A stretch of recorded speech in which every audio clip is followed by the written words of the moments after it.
बिस्मिल्लाहिर्रहमानिर्रहीम। मैं हूं मलिक इकरामुज़्ज़मान और आप देख रहे हैं हमारा चैनल राइट फूड टेस्ट। आज हम बना रहे हैं 1.5 किलो चिकन कढ़ाई की रेसिपी जो आपके साथ शेयर करेंगे। उम्मीद है आपको रेसिपी पसंद आएगी। ढाबा स्टाइल कैसे बनाई जाती है कढ़ाई, आज आपको ये सिखाएंगे। इसमें 1.5 किलो चिकन है। हम इसमें 1.5 पाव तकरीबन पेस्ट बना हुआ है टमाटर का, तो ये टमाटरों का पेस्ट हम 1.5 पाव इसमें डाल रहे हैं। और ये 1.5 पाव टमाटरों का पेस्ट होटल्स पे पेस्ट बना लिए जाते हैं ताकि टाइम बचे और जल्दी हो सके। साथ ही प्याज का भी टेस्ट है, ये पेस्ट बना हुआ है, तो ये हम डाल रहे हैं। प्याज का पेस्ट भी 1 पाव या 1.5 पाव, ये भी इतने ही प्याज, क्योंकि ज़्यादा प्याज डालने से जो कढ़ाई का टेस्ट है वो मिठास में आ जाता है। इसके बाद हम डाल रहे हैं जी अदरक, लहसुन और हरी मिर्च का ये पेस्ट था जो हमने डाला है। इसके बाद अब चिकन इसमें शामिल करेंगे। तो ये 1.5 किलो चिकन बिल्कुल साफ़ सुथरा धोया हुआ ये हमने इसमें डाल दिया है।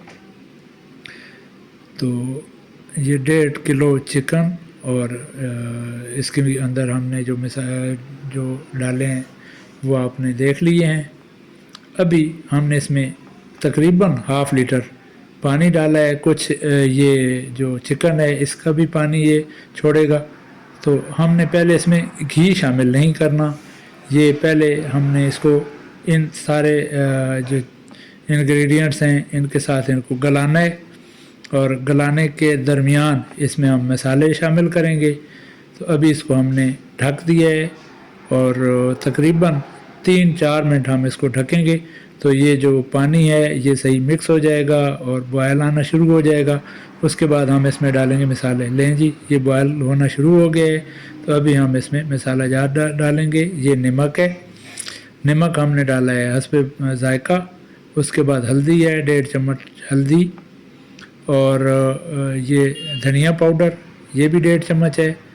और साथ हम एक होटल्स पे मसाले बने होते हैं, तो ये कढ़ाई मसाला बनाया गया है, ये हमने इसमें शामिल कर दिया है। अभी हमने इसको मिक्स किया और दोबारा इसको गलने के लिए हम इसको ऊपर से कवर करेंगे, और कवर करके हम इसको तकरीबन 15 से 20 मिनट इसी तरह बॉयल आता रहेगा, जिससे गोश्त अच्छी तरीके से गल जाएगा। जब गोश्त गल जाएगा तो उसके बाद हमने इसमें घी शामिल करना है। जो घी है वो मुकम्मल फुल बॉयल्ड घी हमने डालना है। जो कढ़ाई का ज़्यादा टेस्ट आता है वो इससे आता है, इससे भुनाई बहुत अच्छी हो जाती है। और भुनाई जितनी अच्छी होगी कढ़ाई आपकी इतनी ही लजीज और मज़ेदार होगी। तो ये हमने अभी ये मुकम्मल बॉयल हो गया है, और ये देखें कढ़ाई का जो पानी है वो खुश्क हो गया है। तो अभी हमने इसके ऊपर ये बिल्कुल फुल बॉयल्ड जो है वो ऑयल और घी इसमें हमने शामिल किया है। अभी इस घी के अंदर इसको हम भुनाई करेंगे, और ये तकरीबन 5-6 मिनट बाद मुकम्मल तौर पे ये भुनाई मुकम्मल हो जाएगी। ये देखें जी, अभी इसकी भुनाई मुकम्मल हो गई, पानी खुश्क हो गया और ये खुशबू भी आना शुरू हो गई। कढ़ाई मुकम्मल अभी तैयार है। तो एंड पे हम इसमें 2 जो इंग्रेडिएंट्स रह गए थे वो शामिल करेंगे। इसमें काली मिर्च है, ये हम शामिल करेंगे, क्योंकि ढाबा स्टाइल ज़्यादातर जो मिर्च सुर्ख मिर्च का इस्तेमाल नहीं होता, सिर्फ काली मिर्च में बनाई जाती है।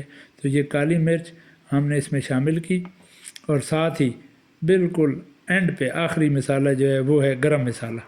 तो ये गरम मसाला हमने लगा दिया। अभी कढ़ाई ये तकरीबन कंप्लीट है, सब्ज़ धनिया लगेगा इसके ऊपर, और ये कढ़ाई तकरीबन मुकम्मल है। इसमें ये देखें जी, हमने डिश आउट किया, तो ये सब धनिया और अदरक के साथ हमने इसे किया। अभी ये क्लाइंट्स का जिनका आर्डर था वो सामने हैं, इनको हमने सर्व कर दी है। अभी आप ये इनसे पूछते हैं कि कैसी लगी इनको। तो अल्हम्दुलिल्लाह जी, इन लोगों ने पसंद की। तो अगर आपको हमारी रेसिपी पसंद आई, अगर आपको हमारी वीडियो पसंद आई, तो इसको लाइक करें, शेयर करें और हमारे चैनल को सब्सक्राइब करें, ताकि हमने जो एक मेहनत की है उसका सिला आपकी तरफ से हमें इस लाइक और शेयर की सूरत में मिलेगा। तो मैं आपको